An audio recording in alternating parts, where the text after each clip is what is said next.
Hello, everyone, and thank you so much for joining me for Daily Spark TV. You guys know who I am. I'm Dr. Angela Butts-Chester, and you know what I'd like to do on my show? Say it with me. I want to enlighten, inspire, and empower you to become your best self. Now, scripture reminds us that the tongue is a small thing that makes grand speeches, but a tiny spark can set a great forest on a fire. And that's what we want to do today. We want to get you fired up about my guest. I'll be spending time today with Renee Sistrunk-Owes, and we'll be talking about her book, Redemption Comes Full Circle. So go on, get comfy, get cozy, get your coffee or get your tea, because we are about to get started. Hello, hello. Thank you so much for joining me here on Daily Spark TV. Hello. Nice to be here. Yes, ma'am. I am really excited to talk to you about your book. But before we get started, we do have a bit of a tradition around here. And that is we realize that not everyone is familiar with every author that visits with us. So if you can, please, can you tell us a little bit about yourself? What makes you you? Well, my name is Renee Sistrunk-Owes, and I am 64. I wrote this book at 62, and I'm widowed, was married for 14 happy years. My husband passed away. I love to write, although this is the first book I've written, but it won't be the last. I love it. I love it. Now, being an author, is that something that you always wanted to do? Or did you find that this was one of the best ways to share the story? I have both, really. I've always wanted to write because I've always read books. I used to carry a book to the grocery store, and my mother would say, Renee, why do you have the book? I said, Ma, I gotta read. And I just love to read. And another thing was when my mother passed, it made me stop and think about my life and all the things that I took my mother through. I was a high school graduate, very good student, and I turned out very well in the end, but in the middle there, I was some wreck. Yeah, I tell you, growing up is definitely something that we don't know all the nooks and crannies of what's going to happen. So I have to agree with you there.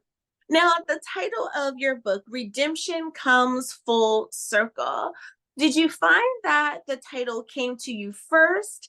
Did it develop out of your writings? Like, were you already in the process of writing the book and you had an aha moment for the title? Tell us about that. That's exactly right. I was writing the book. I had originally called the book something else. And then after I finished the book, I'm like, this book says redemption to me. It says redemption comes full circle, only because full circle is where I ended up now, is where I was in 1984. So I met the same man in 84.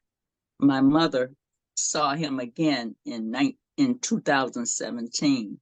And she told him where I was and where I lived and what I was widowed. I had MS. I am in a wheelchair now because of my MS. And she told him that, and he didn't even care. He said he wanted to see me again. And it's been great ever since. I love that. It came full circle. I I'm love even in the that. same area that I used to live in when I was with him back in 1980 something. That is so awesome. We only get a handful of those types of stories where people get an opportunity to meet with someone again all those years later, and it is always a beautiful story. I am so glad that yours is one like that as well. Now, when it comes to reading the book, and again, I try to ask this of everyone that's on, would you say that your book is appropriate for our high schoolers, like 16, 17 years old, or would college age or older be more appropriate in that they need more life experience to follow along?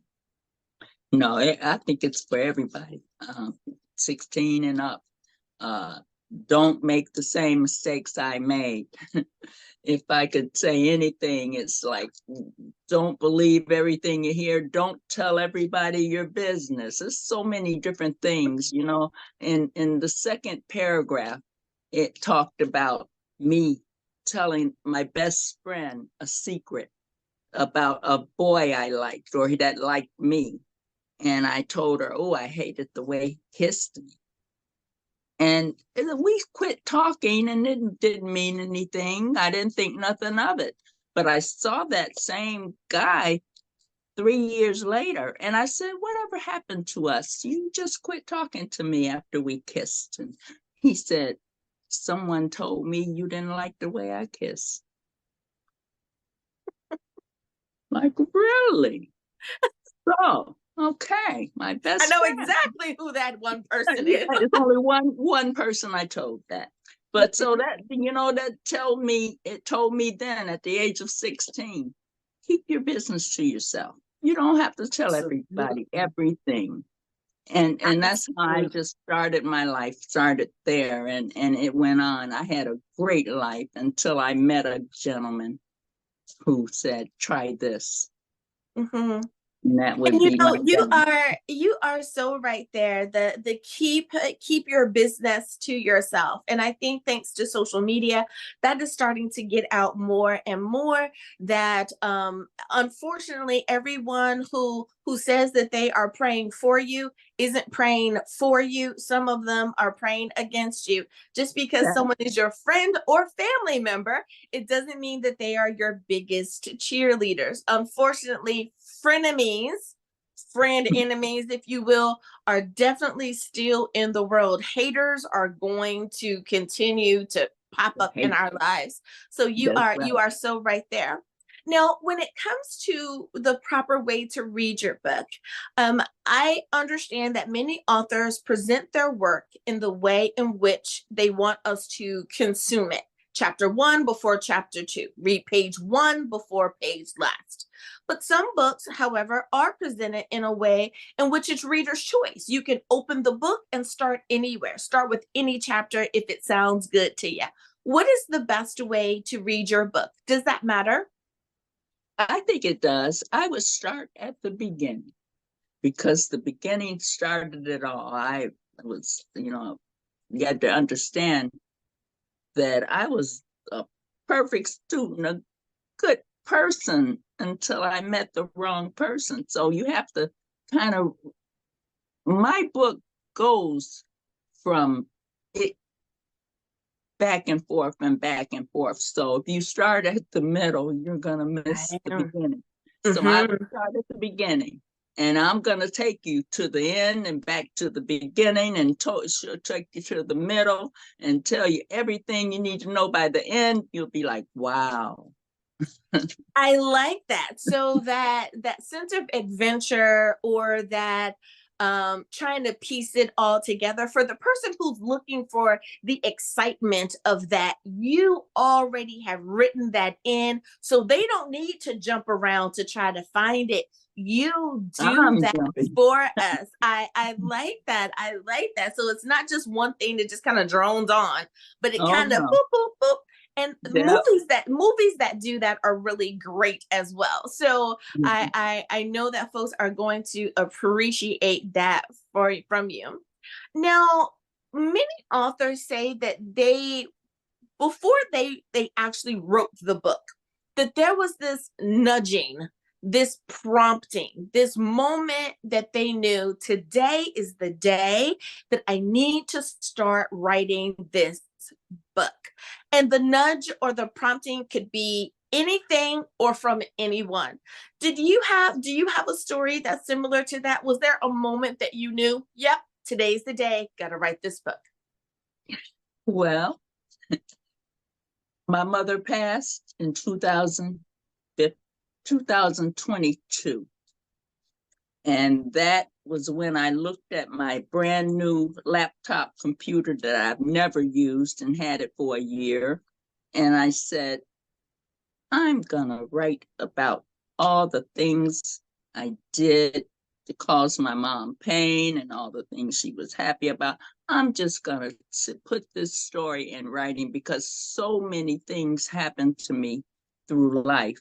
And to be in 64, be 64 is a blessing because so many things happened. And that's when I said I got to write about it.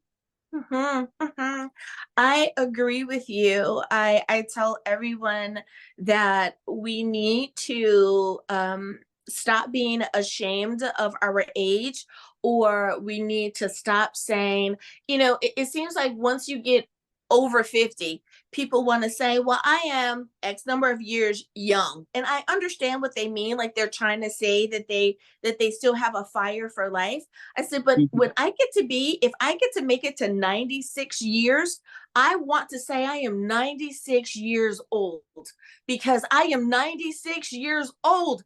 That is a blessing that we need to own it. We need to be Oh, yeah. excited for it, right? Oh, yeah. Because I know many a person, unfortunately, just because we watch the news and we hear about these things that happen in the world, that don't get to where we are. So we should be happy to be That's as old as we are. I have to agree with you yes, there. yes. Well, it is time for us to take a very short break. Now, of course, viewers, we want to remind you that Redemption Comes Full Circle is available on Amazon or wherever books are sold. And if you want to stay in contact with Miss Renee here, you can definitely reach out to her via that author's page on Amazon. And you know what I'm going to tell you to do? Go anywhere. We'll be back right after this.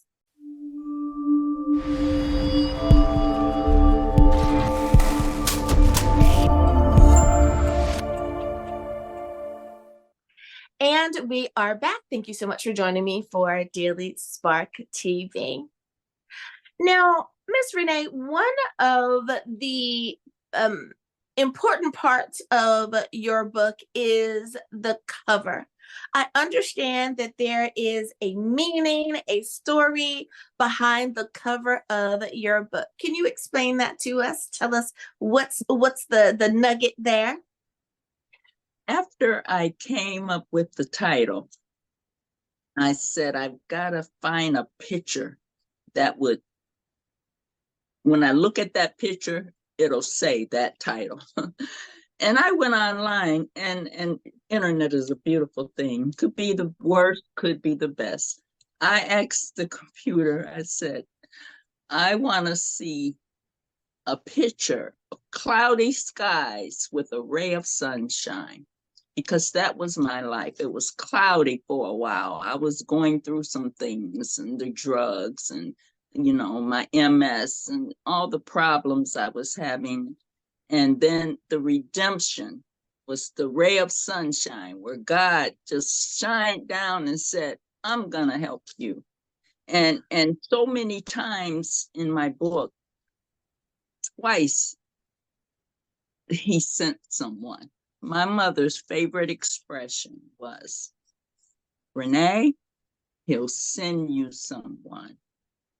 She meant the Lord will send you someone in your time of need. And I tell you, I have a couple of things where he sent someone, and it was just chilling. Oh my goodness. That is so awesome. And so on point there. Some of the old songs that our mothers, grandmothers, aunties have sung in church. They sing them with such zest, with such zeal, because it is absolutely true. And it's still true for us today. It might look a little different, right? In that it may not be someone in our physical. Sometimes it's someone on social media that he sends, and that person says something that changes your life. maybe like today, someone will come across this and hear a nugget of wisdom for you, and it will change their life. So your mother was so right there, and I'm so glad that you shared that with us. Now, this word redemption, we hear redemption, we hear redeemed, we hear that we are blessed. Depending on the church that you go to, the denomination that you go to, we are taught that we are redeemed by the blood of the Lord, that we are blessed and highly favored, right?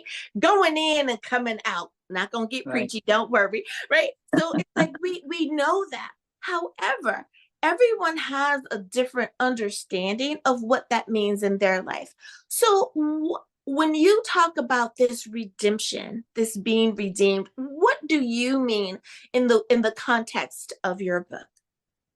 Well, in the 80s, after I broke up with my boyfriend, I met a guy that introduced me to drugs, cocaine drugs, crack cocaine. And it turned my life around for the worse. I could not get off of this drug, and it took me 7 years. And this was the cloudiness that I was going through. And it wasn't until I prayed one day. I said, "Dear Lord, please, please, I gotta stop doing this. Gotta help me get away from these drugs and off these streets and whatever. I need help." 5 minutes later, police sirens sounded. It was flying around the area. And I was like, oh my God. So I finally saw somebody run by the building I was in, and they dropped something. I picked it up. When they had left and it got quiet, I went out the building and looked for what they had dropped, thinking it was drugs because I'm a drug addict. And it turned out it was a gun. And I picked that gun up with a stick because I watched CSI. Good job. I picked it up with a stick and put it in my purse and took it on the next street and tried to sell it to get drugs. But, I had just prayed the Lord to help me. And I didn't think nothing else of that, trying to find drugs. And the gentleman would not, he wanted to take the gun from me. And I wouldn't give it to him. He told me, the next police car that comes around the corner, I'm going to tell them you have a gun. Police car turned the corner. And when he got up to where I was, he stopped them and said, she has a gun in her purse. Oh, no. I thought he was a friend. They asked me, I said, yeah. They got out and they got the ink pen and pulled the gun out my purse and looked at it, 9mm, fully loaded and cocked, they said. I have no idea what all that meant. I just put it in my purse. You're under arrest. And that was God answering my prayer. You wanted to go away. You wanted to stop this. Bam. I'm going to stop you right now. And that's what happened. 5 minutes later, after all of that, I went to jail. And I'm like, oh my God, I wished for this. And I called my mother and I said, Mom, come help me. You put your house up, get me out of this. She said, Renee, I know where you are at night. I don't have to worry about you. I prayed for something like this to happen. So you just take care of yourself. I got your son. He was only a year old. Well, after then, he was 7 or 8 then. And that's what happened. I went to jail just, from praying to God help me. 5 minutes later, I'm in jail. Wow. Oh my goodness. It's like that. You just never know. And that still goes along with you never know what's going to happen from day to day. Now, another thing that you mentioned is the miracle, that miracles are still happening. Don't think that they only happen during biblical times, they are still happening. Tell us about this miracle. Oh man, there have been so many. I can pick one. I tried to write about it because there were so many. I said, I got to write about this, got to tell somebody. But one, my husband at the time when he was alive, he had a carotid artery surgery. And they told him, no more smoking cigarettes, got to stop. He told me that he had just quit smoking. So all that weekend, I was picking him up that Monday. And so I pulled up in front of the hospital, and they used to bring the patient down and to the car. And I said, oh God, I got to quit smoking. I have one cigarette left. I smoked all weekend trying to quit, and I couldn't. And so I said, well, I don't know what I'm going to do. I said, Lord, I can't smoke anymore. I got one cigarette left. I need you to take the taste out of my mouth. I've got to stop. Excuse me, my voice is going. And then, just then, someone knocked on my window of my car. And I rolled down the window slightly, and he said, do you have a cigarette? I gave that Perfect. man my last cigarette, and I have never had a craving, never smoked again after that day. And it was just unbelievable. Just unbelievable. It brings tears to my eyes actually thinking about it, because it just happened like right then. I can't even pop my fingers with this MS. Yes, ma'am. It was like right then. As soon as I said it, I've never given away my last cigarette ever. Ever. And I did, and he did. Oh my goodness. I love that story. So, in that understanding, I just want to make sure that people understand that when you ask for something to be taken away from you, boy, can God make that happen, and you are okay with it. I love that. When it comes to um, when it comes to your illness, and a lot of people have heard of MS, but they're not too savvy about that. And I thank you for spending this time with you. I've had a sister-in-law that's dealing with MS, and I know that it slowly changes how you are. And thank you for being able to spend so much talk time with me. If there is one piece of knowledge that you want to be able to share with someone who may know someone, caretaker of someone, or simply love someone with MS, what would that nugget of wisdom be? Wow. Just to be thankful for what you have. It could be worse. When I was diagnosed, I was misdiagnosed first as having foot drop. 5 years later, someone told me to see their neurologist, and their neurologist took one look at me, and he did a test. He cut off all his lights in his office. It's total darkness. I lost my balance. Yeah. I just was leaning, about to fall, just like that. And he said, And he said, I'm going to order you an MRI. And that's when they determined I had. He said, I have good news and bad news. And I said, well, give me the bad news. He said, you have RRMS. I said, what is that? He said, that's called relapsing remitting MS, multiple sclerosis. I said, well, what's the good news? He said, you do not have ALS. You do not have Lou Gehrig's disease. One you can live with, and one you can't. He needed to say no more. I Yeah. left out of that office feeling blessed to have MS. And I just play the hand that I'm dealt. Yeah. I definitely understand that. Similar thought. I am a breast cancer survivor. At least it was not the worst case scenario. It's nothing that you wish upon anyone, but Right. I can live. All right, then let's That's get to right. living. And That's right. you learn to deal with whatever it is. For some people, their illness is very much like on the outside and you're able to see.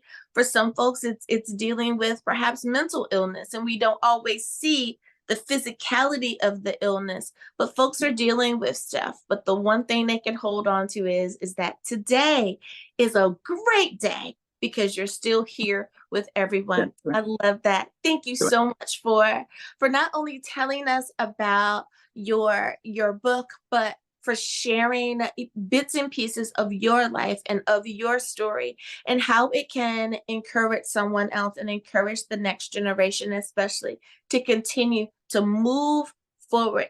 Take the ups and downs because life is going to throw some curveballs, but that you can succeed and you can move forward throughout all of that. Thank you again for being a guest on Daily Spark TV. Can I tell you one thing? One thing. I was in a parking lot and I lost my balance and fell. And this gentleman got out of his car and rushed over to me and he says, "I'm so sorry. Can I help you?" And I was so embarrassed from falling again and my MS. And I looked at him and smiled and batted my eyes and I said, "Oh, I've fallen for you." And he just busts out laughing, and that took all of. So what I'm saying is have a sense of humor in life. Absolutely. Absolutely. Well, thank you again for being a guest here on Daily Spark TV. Thank you very much for having me. Absolutely. And viewers, I hope that we have once again enlightened, inspired, and empowered you today. As always, may the Lord continue to shine his face upon you. May you receive his grace and his mercy in all that you do. Until next time, everyone, remember that you are blessed in the Lord. Have a great day, everyone. Bye-bye. Welcome to Daily Spark TV. Are you an author with a faith-based book? Be a guest. Serious about your product or service and want to try something new? Sponsor an episode. I see you're ready to get started. So visit drangela.chester.com. Thanks again for watching Daily Spark TV.